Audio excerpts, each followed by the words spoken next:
It's January 2025 and I'm standing on Kent's answer to the New York High Line, a viaduct that once led to the continent.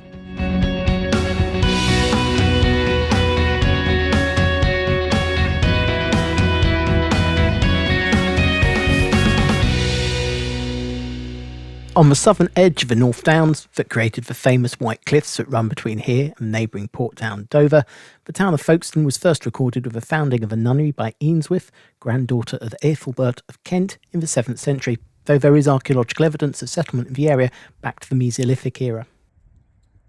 From the 13th century onwards, the village first started developing as a port, initially as a small fishing port before growing over the centuries into a key defensive harbour to protect the coast from an attack by the French. With the arrival of a railway in 1843, the town grew up the hill and along the cliff top to the west, developing into an elegant coastal resort in a large part due to the investments of the Earl of Radnor. The Leas area on the top of the cliffs is still home to many of the hotels built for, amongst others, members of the aristocracy and even royalty, with both Queen Victoria and King Edward VII staying in what was, during its heyday in the Edwardian era, the most fashionable resort in the country. The golden era of the Edwardians was short, and as the lamps started to go out over Europe, the town and its elegant hotels became a place of sanctuary to around 65,000 Belgian refugees fleeing the battles of World War I that raged across their country. The town was refurbished after the war, with requisitioned buildings being converted back into hotels and guest houses before the holidaymakers returned. But less than 20 years later, the town faced the first of many catastrophes that forced it to its knees by the end of the century. At the beginning of World War II, thousands of schoolchildren were evacuated to Folkestone, but very quickly it was realised the town was probably not a safe place to be due to its proximity to the now occupied French coast.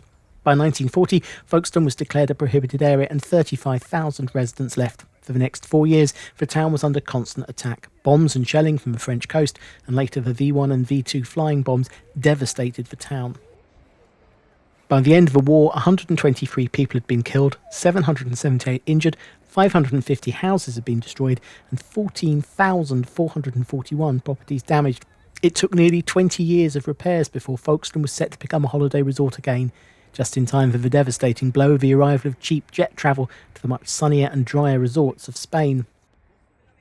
By now, the town was an important ferry harbour, with regular departures to Boulogne and Calais in France, on a clear day visible on the horizon, and Ostend in Belgium, linked directly to London by a railway line that ran into the aptly named Folkestone Harbour Station, located directly next to the ferries on the Harbour Arm.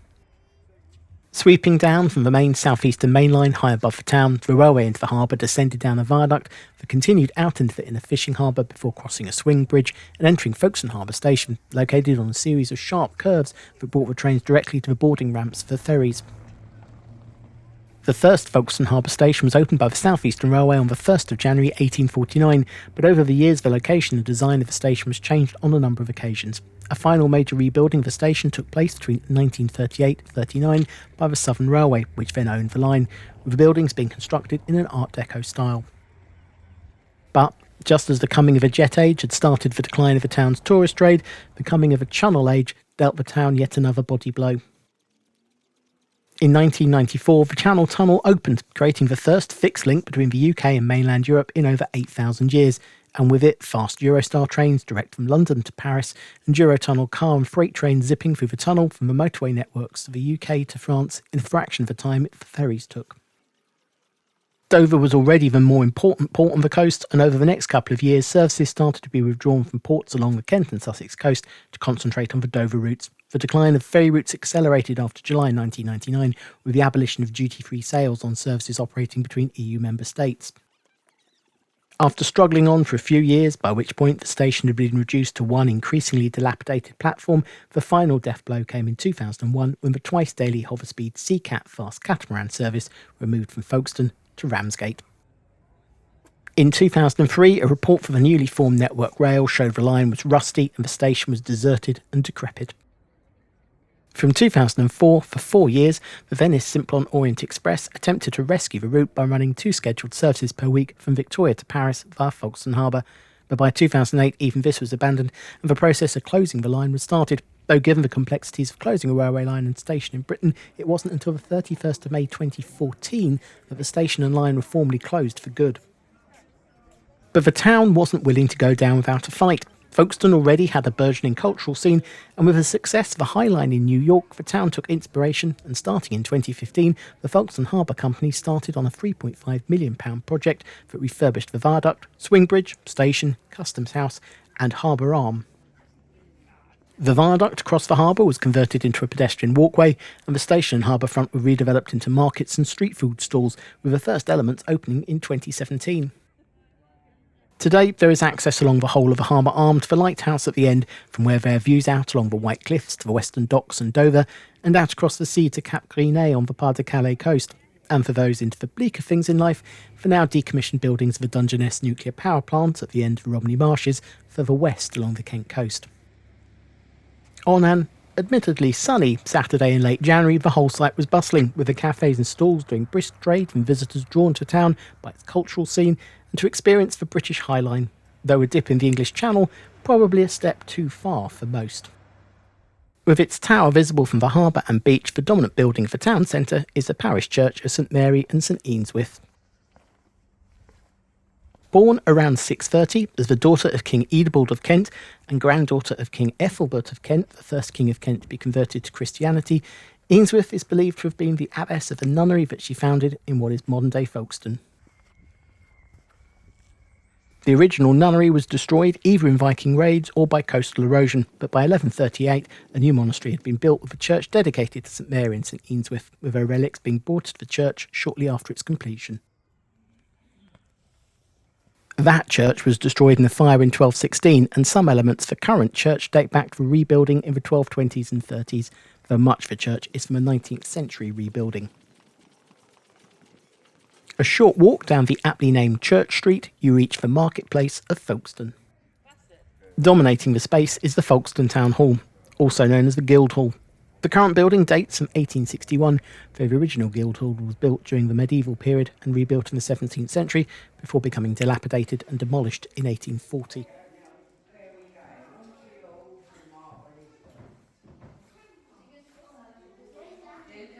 Today, the building is the headquarters of Folkestone Town Council and is home to the Folkestone Museum, which has a small collection and exhibition on the town.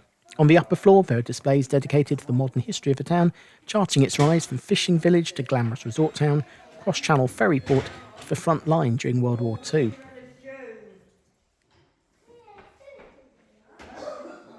Downstairs, the museum goes back much further with exhibits on the archaeology and geology of the Lave of Shepway, Laves being an ancient administrative subdivision of Kent.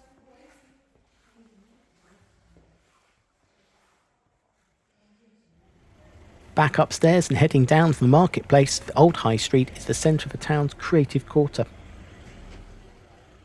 Starting in 2008, the town became home to the Folkestone Triennial, an art event taking place every 3 years, which leaves a lasting cultural impact on the town, with many of the artworks remaining in place years after their initial display.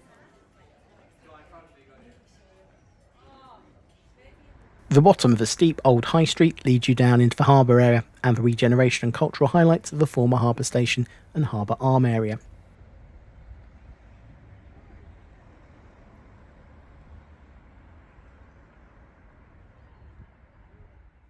Stretching away from the Harbour Arm along the shingle beach, the boardwalk links together more artworks from the multiple years of the triennial.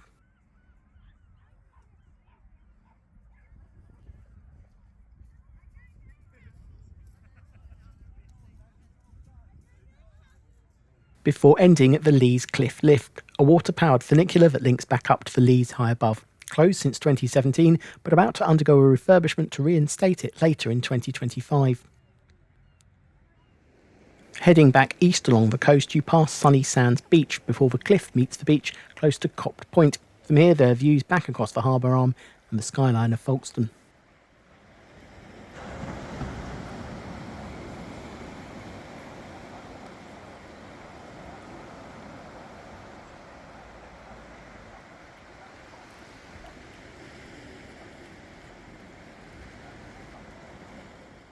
Climbing up from the beach onto the East Cliffs, a reminder that war and conflict has always shaped this coast.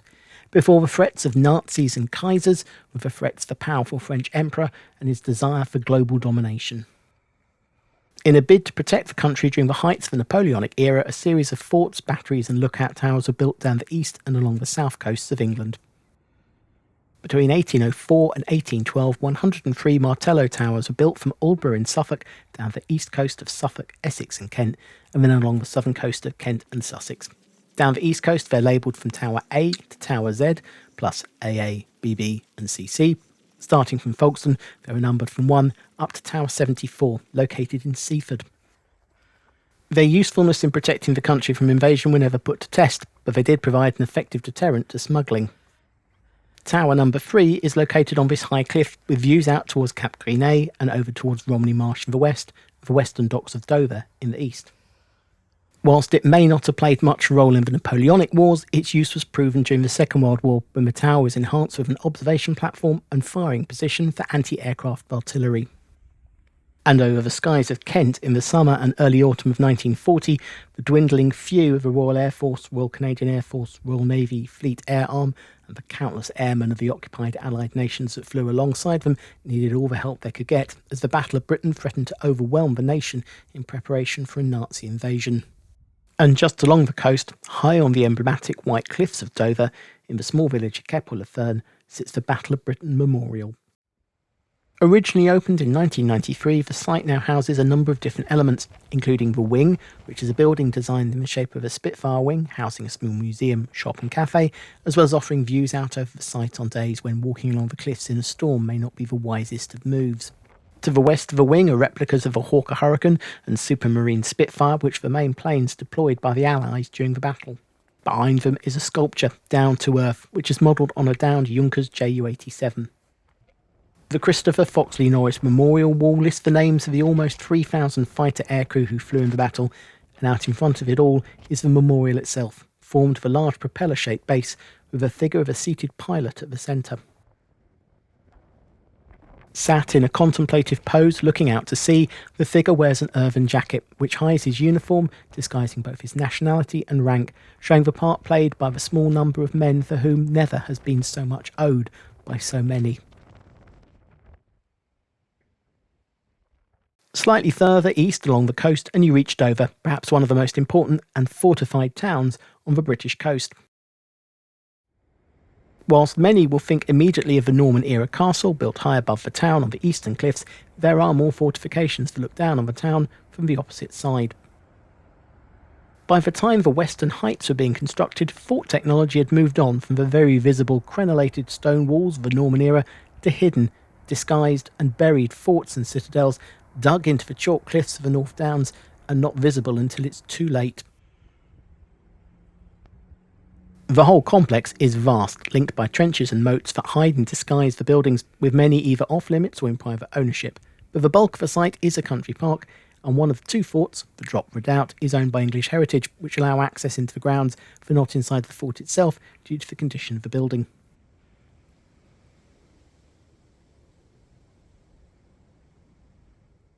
Constructed between the 18th and 19th century, the Western Heights were designed to augment the existing defences for Port of Dover from attack from both land and sea.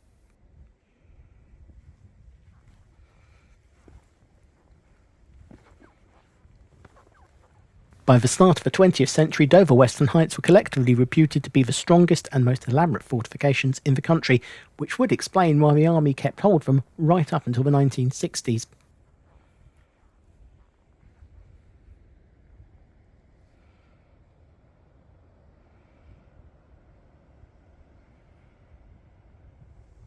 The first earthworks were built in 1779, with proper fortifications being started in 1804 by Lieutenant Colonel William Twiss, at the same time as he was constructing the Martello Towers along the coast.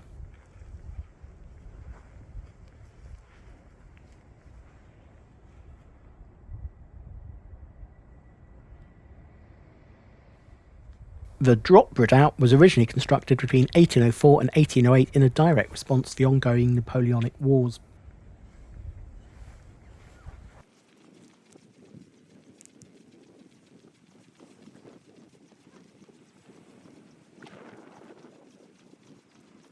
With the rise of Napoleon III in the 1850s, there were further scares of an invasion, and a Royal Commission set up in 1859 to investigate the defences of Britain deemed it necessary to improve the defences of the Western Heights, so further works were carried out to the Drop Redoubt between 1859 and 1864.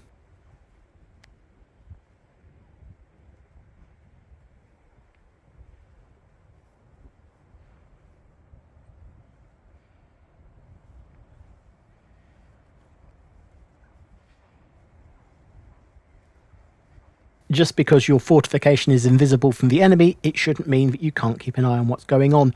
And on the southeastern side of the fortifications, there are clear views straight down onto the harbour and out to the English Channel beyond.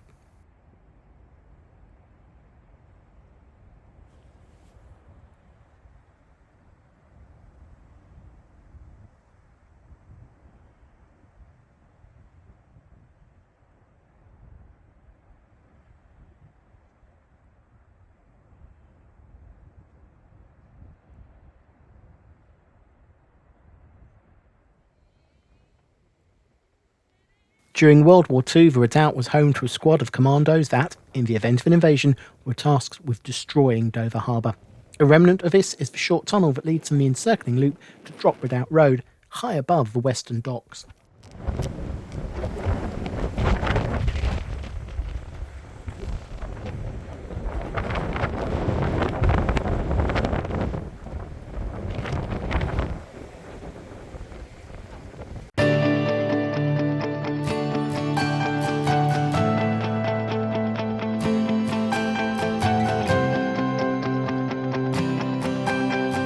Folkestone Central is located on the southeastern main line with direct trains to London Charing Cross via London Bridge and Waterloo East in 1 hour 45 minutes. There are also direct trains via High Speed 1 through Ashford, Ebbsfleet and Stratford to London St Pancras International in just under the hour. St Pancras, and if services are ever restored to them, Ashford and Ebbsfleet have Eurostar connections to Paris, Brussels and Amsterdam. Dover, just 10 minutes by train from Folkestone, is the main ferry link between the UK and the continent, with regular ferries to Calais and Dunkirk in France, operated by multiple companies.